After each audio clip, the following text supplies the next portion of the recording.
CNT जमीन खरीद बिक्री किया जा सकता है या नहीं किया जा सकता है?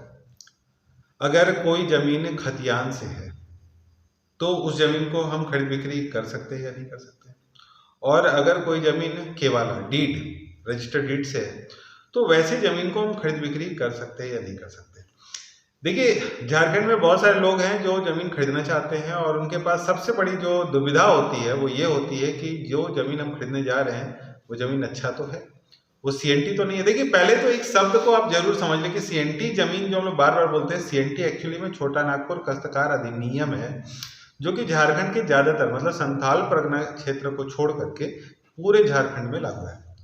और ये सिर्फ झारखंड के लोगों के पर ही लागू है, अगर झारखंड के बाहर के लोग हैं तो उस पर ये लागू नहीं है, क्योंकि ये छोटा नागपुर क्षेत्र में रहने वाले लोग के पर ही लागू होता है। और दूसरी बात कि हम लोग कैसे समझते हैं, चूंकि ये जमीन के लिए बात कर रहा है और जमीन का जो रैयत होंगे, जो मालिक होंगे, उसका जो जाति है, कास्ट है, उसी को देख करके हम समझ पाते हैं कि इस जमीन को हम खरीद बिक्री कर सकते हैं कि नहीं कर सकते।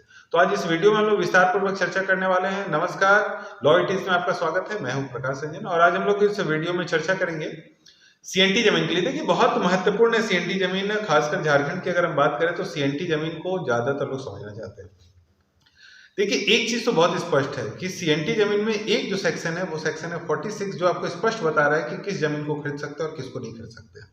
तो 46 का 1 और 2 आपको बताता है कि एसटी, एससी, ओबीसी को हम किस तरह से खरीद बिक्री करेंगे, और उसके लिए वीडियो भी मेरे चैनल में पहले से बनाया हुआ है। लेकिन एक सवाल हमारे मन में बहुत रहता है कि किस जाति को हम एससी माने, किस जाति को हम ओबीसी माने। ये बड़ा दुविधा का विषय हो जाता है, किसको हम एसटी माने। उसके लिए 46 का 6 स्पष्ट किए हुए हैं कि किसको आप एसटी मानेंगे, किसको एससी मानेंगे, किसको ओबीसी मानेंगे। जो नोटिफाइड है, जिनका जो है अधिसूचना किया हुआ है, सिर्फ उसी को मानेंगे। अपने से हम लोग कोई तर्क वितर्क नहीं करेंगे। उसमें स्पष्ट किया हुआ है कि किस किस जाति को एसटी में रखा गया है, किस किस जाति को एससी में रखा गया है, किस किस जाति को ओबीसी में रखा गया है, और वो किस क्षेत्र में प्रतिबंधित है। ठीक है, उसके लिए संविधान का जो आदेश पहले पारित हो चुका है, 19 है, 22 है, उसमें वो स्पष्ट लिखा हुआ है कि किसको हम मानेंगे, किसको नहीं मानेंगे। हालांकि इसमें अमेंडमेंट होता रहता है। जैसे घासी को बाद में एसटी में ले लिया गया, पहले वो एससी था। अभी हाल में भोक्ता पहले एससी में था लेकिन अब एसटी में। तो हम वर्तमान में जो नोटिफाइड जो लिस्ट है हमारे पास, उसको हम देखेंगे। उसके लिए जो भी एक्सपर्ट हैं, कोई अधिवक्ता होंगे या जो जमीन से संबंधित जानकारी रखते हैं, उनसे आप अपनी राय ले सकते हैं। अब हमको ये पता चल गया कि भाई ठीक है, कौन कौन सी जाति का खरीद बिक्री किया जा सकता है और कैसे किया जा सकता है, ये तो आप समझ गए। अब दो विषय आता है जब हम जमीन खरीदने जाते हैं, तो एक तो होता है खतियान।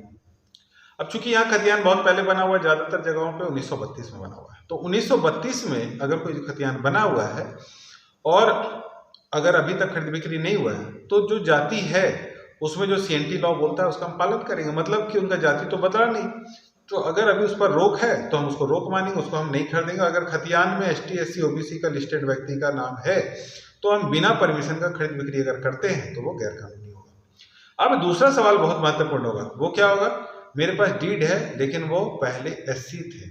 ऐसा बहुत सवाल है। देखिए, बहुत सारे लोग तो समझने का जरूर प्रयास करते हैं, लेकिन अगर आपको पता होगा तो आप बहुत आसानी से कहीं भी जाकर लड़ सकते हैं, बात कर सकते हैं। तो कोई एससी जमीन था जो एससी का था, लेकिन हम 1960 में खरीद लिए, 70 में खरीद लिए, 80 में खरीद ली, और मेरा लगान भी चल रहा है। तो क्या अब वो जमीन को हम बेच सकते हैं? जी बिल्कुल बेच सकते हैं। देखिए, कानून, हालांकि सरकार बार बार उस पर रोक लगाते रहता है। देखिए, एक भ्रमित विषय है, आजकल के जो लोग आ रहे हैं, शायद कानून का जो उनको ज्ञान होना चाहिए उसका अभाव है। लोग पढ़ लिख कर तो जरूर आ रहे हैं, लेकिन जमीन का पढ़ाई बहुत कम होता है, इसलिए जो अभी अधिकारी वो भी बहुत अच्छा निर्णय नहीं ले पाते। अब आप एक बात सोचना है कि झारखंड में एसटी के लिए भू वापसी का केस होता है, लेकिन एससी और ओबीसी के लिए तो होता ही नहीं। तो एससी और ओबीसी के लिए ऐसा अगर कोई वाद नहीं है, और 2012 में प्रतिबंध लगा दिया गया था, उसके बाद से कोई भी जमीन का खरीद बिक्री करना गैर कानूनी है। लेकिन अगर 2012 से पहले कोई ओबीसी का बिक्री हो गया था और लगान म्यूटेशन हो गया था, अगर एससी का जमीन का खरीद बिक्री हो गया था, म्यूटेशन हो गया था, तो अब उसका टाइटल बदल गया है। हालांकि सर्वे नहीं हुआ, लेकिन टाइटल बदल गया है। अब आपसे कोई रजिस्ट्री के नाम पे कुछ पैसा मांग रहा है, वो गैर कानूनी काम है। तरीके से उस जमीन को रोकने का अधिकार सरकार को नहीं है। क्योंकि वो उसका वापस करने का कोई जगह नहीं। मान लेते हैं 1950 में कोई एससी था जिसका जमीन जनरल खरीद लिया, तो उसको वापस कैसे कीजिएगा? उस पर बना के रह रहे, लगान रह रहा है। भू वापसी का बात किसके पास है? सिर्फ और सिर्फ एसटी के पास है। उसके लिए भी इस पर पहले से वीडियो डाला हुआ है, SAR शेड्यूल एरिया रेगुलेशन 1969, और उसके लिए सेक्शन बना हुआ है कि भू वापसी का वाद ला सकते हैं। 30 साल का ड्यूरेशन दिया हुआ है कि उस बीच में हम वाद ला करके केस कर सकते हैं। सिर्फ एसटी के लिए ही एक विषय है कि अगर कोई एसटी जमीन है और बिना परमिशन का कोई खरीद बिक्री हुआ है, रजिस्टर्ड डीड भी हुआ है, तो भी उस पर वाद आ जाता है। लेकिन एससी और ओबीसी के साथ ऐसा कुछ भी नहीं है। बैंक अगर लोन नहीं दे रही है तो बैंक को जानकारी का अभाव है, चूंकि भू वापसी नहीं किया जा सकता है अगर उनका टाइटल सही है तो हम लोग को सिर्फ देखना है। अच्छा, एक महत्वपूर्ण बात है, मान लेते हैं कोई जमीन जनरल था और उस जमीन को कोई एसटी खरीद लिए, तो क्या हुआ? वो जमीन एसटी हो गया। आज के डेट में उसका जो नेचर ऑफ लैंड है वो एसटी हो गया। कोई जमीन जनरल था लेकिन उसको कोई एससी ले लिए, तो आज के डेट में वो जो है जमीन का नेचर क्या हो गया? एससी हो गया। मतलब वो अब वो सीएनटी में आ गया है। मतलब अगर कोई इस कास्ट के लोग जनरल जमीन को भी ले लिए हैं तो भी वो सीएनटी जमीन पर आ गया है। इसलिए इस चीज़ की भी आप जरूर जानकारी रखें कि ऐसा नहीं है कि पहले जनरल था खतियान में, लेकिन अगर कोई एससी ले लिया है तो वो अब जनरल है। जनरल नहीं है क्योंकि उसका नेचर बदल गया है।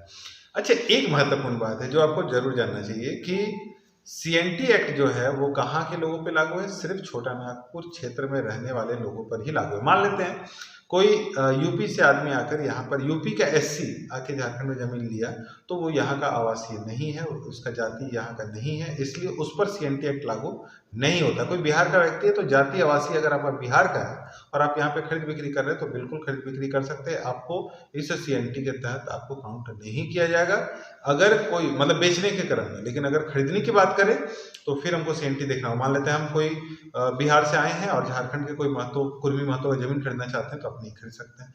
लेकिन अगर आप बिहार के हैं, यूपी के हैं, मध्य प्रदेश के हैं और वहाँ का कोई ऐसा कास्ट है जो कि यहाँ पे प्रतिबंधित है लेकिन वहाँ पर नहीं है, तो उस तरह के लोगों का जमीन खरीद बिक्री आप आसानी से कर सकते हैं। अच्छा, बहुत सारे लोग बोलते हैं होता तो नहीं है सर, घूस तो बहुत लगता है। देखिए, घूस लेना, कानून का जो तोड़ना और इस तरह का जो हम लोग काम हो रहा है, इसको हम कानून तो नहीं मान सकते। हम लोग चैनल में सिर्फ कानून की बात करते हैं कि कानून क्या कहता है। अब ये अलग बात है कि जब भी कोई थोड़ा सा दाग मिल जाता है तो कर्मचारी लग जाते हैं पैसा लेने आपसे।